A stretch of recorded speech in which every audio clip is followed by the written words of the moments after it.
Hello guys, welcome to back my YouTube channel Gyan Quiz. আজি ভিডিঅ'টোত মই Assam police পৰীক্ষাৰ বাবে অতি গুৰুত্বপূৰ্ণ 30টা আসাম পলিটি জিকে প্ৰশ্ন সহজ ভাষাত বুজাই দিছো।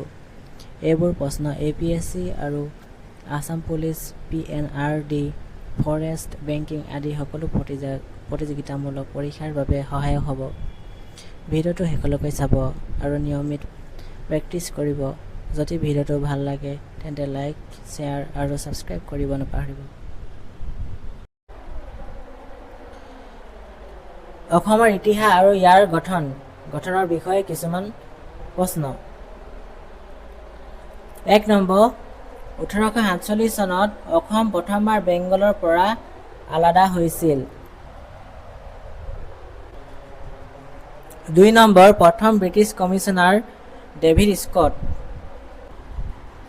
3 নম্বৰ 1847 চনত অসম চেফ কমিছনাৰ প্ৰভেচিন হৈছিল। 4 নম্বৰ প্ৰশ্ন প্ৰথম chief commissioner Richard Hart Keatinge. 5 নম্বৰ 1905 চনত বেংগল ভাগ কৰিছিল লৰ্ড কাৰ্জনে। 6 নম্বৰ প্ৰশ্ন হ'ল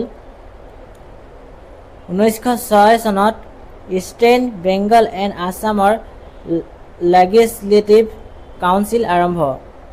7 নম্বৰ 40খন আসনৰ ভিতৰত 5খন অসমলৈ দিয়া হৈছিল। 8 নম্বৰ সেই সময়ৰ ৰাজধানী ঢাকা। 9 নম্বৰ প্ৰশ্ন 1 এপ্ৰিল 1911 চনত অসমৰ পুনৰ এডমিনিষ্ট্ৰেটিভ ডিভিজন হিচাপে স্বীকৃতি পায়।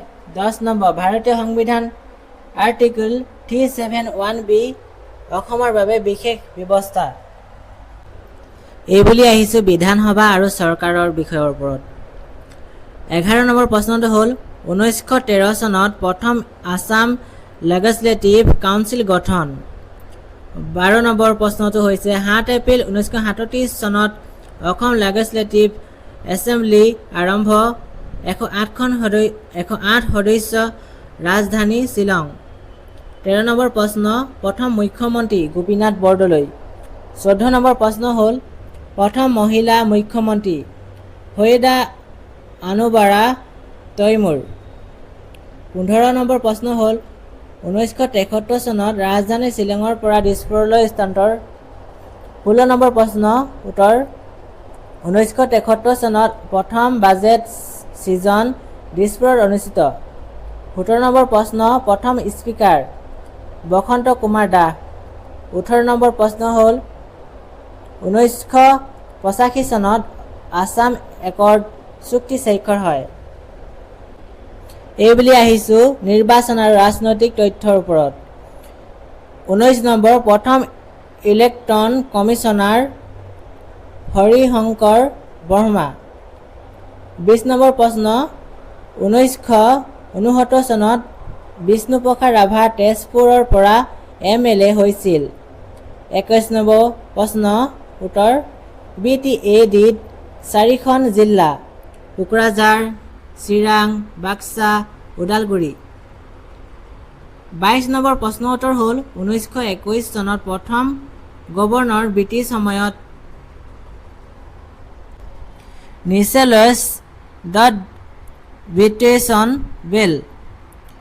23 নম্বৰ প্ৰশ্ন উত্তৰ হ'ল 1947 চনত প্ৰথম ভাৰতীয় গভৰ্ণৰ মহম্মদ ছালেহ আকবৰ হাইদাৰী। 24 নম্বৰ প্ৰশ্ন উত্তৰ হ'ল আসনৰ সংখ্যা।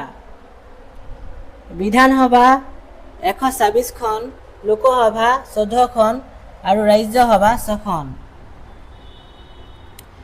25 নম্বৰ প্ৰশ্ন উত্তৰ হ'ল 2টা লোকসভা আসন STৰ বাবে সুৰক্ষিত। 26 নম্বৰ প্ৰশ্ন উত্তৰ হ'ল কৰিমগঞ্জ একমাত্ৰ SC সুৰক্ষিত লোকসভা আসন। 27 নম্বৰ প্ৰশ্ন উত্তৰ হ'ল ৰোহিণী কুমাৰ চৌধুৰী প্ৰথম গুৱাহাটীৰ MP।